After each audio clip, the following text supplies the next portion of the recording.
Benjamin Fulford. 13 juillet 2015. Une cyberguerre éclate à la suite du défaut de paiement de la Grèce. Le Pentagone lance une offensive contre la mafia khazare. Le défaut de paiement de la Grèce a déclenché une cyberguerre, une guerre de l'information majeure qui a fait rage dans le monde entier la semaine dernière.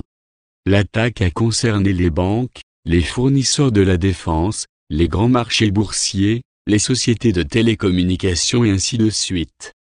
Par exemple, le 8 juillet, une cyberattaque a provoqué la fermeture du New York Stock Exchange, visé le Wall Street Journal, United Airlines et plusieurs sociétés de téléphonie mobile en représailles d'une attaque américaine sur la bourse de Shanghai, selon des sources chinoises et du Pentagone.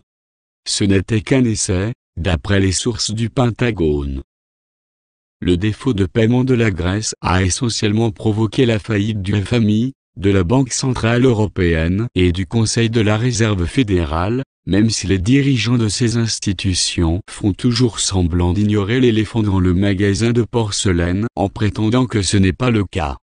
Cependant, la raison pour laquelle ils ignorent le vote du nom de la Grèce et menacent le gouvernement grec de violence à moins de piller la Grèce pour les sauver qu'ils n'ont pas l'argent nécessaire pour maintenir la Grèce et eux-mêmes à flot. Comme nous allons le voir plus bas, la situation grecque évolue rapidement vers une révolution complète. En tout cas, la faillite de ces institutions a été suivie par le démarrage officiel de 200 milliards de dollars de la banque BRIC et du Fonds de stabilisation financière des BRIC. Les BRIC ont invité la Grèce à les rejoindre, mais, bien sûr, la banque BRIC ne va pas secourir les banques occidentales criminelles qui ont pillé la Grèce, elle viendra seulement en aide au peuple grec. Les contrôleurs khazars du Conseil de la Réserve fédérale, furieux contre la banque BRIC, ont été les instigateurs de l'attaque sur les marchés boursiers chinois, selon des sources du Pentagone. Cela a fait éclater une bulle, provoquant une chute de 40% des cours de bourse chinois avant que le gouvernement n'intervienne et ne suspende l'essentiel des transactions. La contre-attaque chinoise a provoqué la fermeture de la bourse de New York, etc. Cela a ensuite été suivi, selon des sources du Pentagone, par une guerre climatique qui a envoyé un énorme typhon directement sur Shanghai, provoquant l'évacuation d'1 million de personnes. Ce lundi, le Pentagone a convoqué le président esclave de la maison khazare, Barack Obama, pour lui dire qu'il venait d'élever à un niveau stratégique les relations militaires avec les Vietnamiens, lesquels vont collaborer avec les Américains pour tenir en respect la Chine. Malgré la rhétorique anti-russe, le Pentagone collabore déjà avec les Russes pour s'assurer que la Chine reste dans le rang, selon les sources.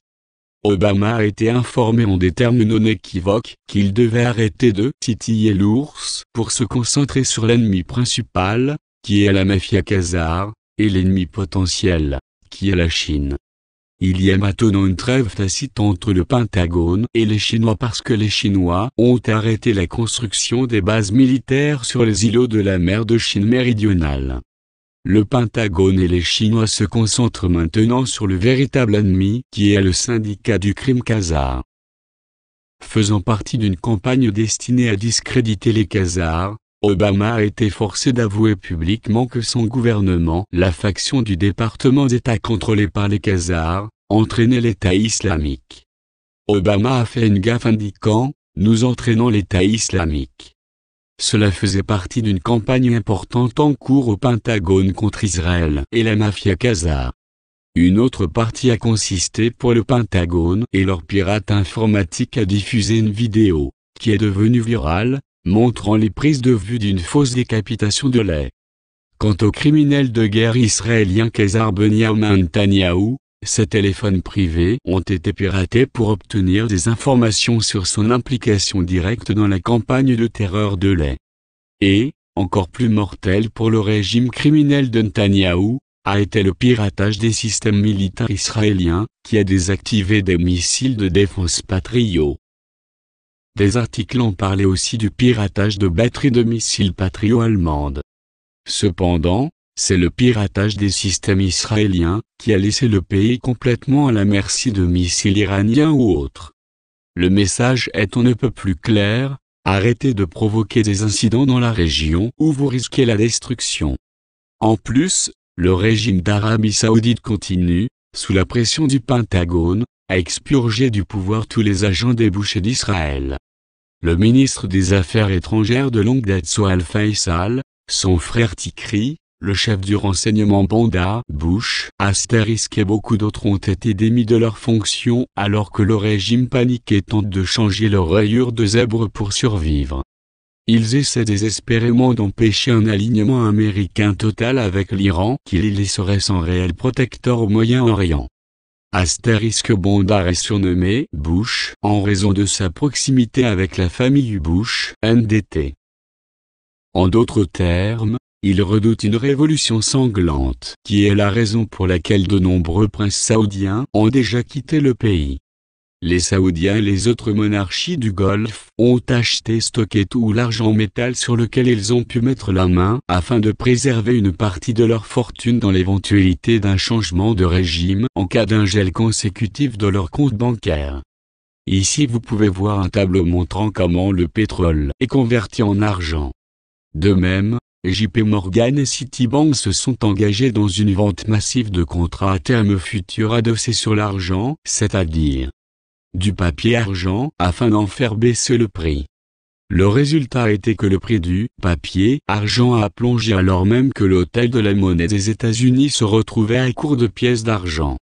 En d'autres termes, ces mégabanques perdent leur capacité d'utiliser leur superordinateur pour contrôler le prix des matières premières au réel comme l'argent. Cette transition vers les matières premières des grandes banques de Rockefeller et de Bush se produit alors que le système bancaire khazar fait l'objet d'attaques sans précédent. Goldman Sachs, par exemple, a été révélé comme étant une organisation criminelle par la Commission sur la vérité de la dette grecque. Ce groupe de travail a montré que Goldman Sachs et d'autres banques ont frauduleusement gonflé les chiffres de la dette grecque en faisant apparaître par exemple des pertes fictives dans les hôpitaux. La dette grecque frauduleuse est maintenant utilisée comme instrument pour piller les vrais actifs grecs comme des îles, des ports, des services publics, etc.